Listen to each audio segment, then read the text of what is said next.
কুরবানির গোশত 3 ভাগ নয়, কয় ভাগ করবেন সঠিক সমাধান জানুন।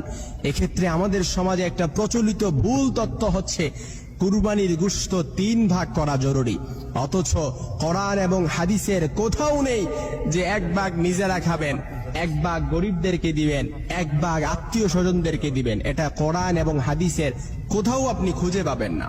এর সঠিক সমাধান হচ্ছে সূরাতুল হজের মধ্যে আল্লাহ তাআলা খুব সুন্দরভাবে এর সঠিক সমাধান দিয়ে দিয়েছেন 28 এবং 36 নম্বর আয়াতে। ওই জায়গায় আল্লাহ তাআলা বলেছেন কুরবানির গোশত কিভাবে করবেন। প্রথমত আল্লাহ তাআলা বলেছেন কুলু, আগে নিজে খান, তারপর কি করবেন বা ইসুন, হঠাৎ সমস্যায় পতিত হয়ে গেছে ওই ব্যক্তিকে দান করুন, ফকির যারা গরিব তাদেরকে দান করেন, কানেয়া যারা চাইতে আসে তাদেরকে দান করেন, তারপর হচ্ছে কানে যারা আল্লাহর দেয়া রিজিকে সন্তুষ্ট থাকে কিন্তু সামর্থ্য নাই কুরবানি দিতে পারে না।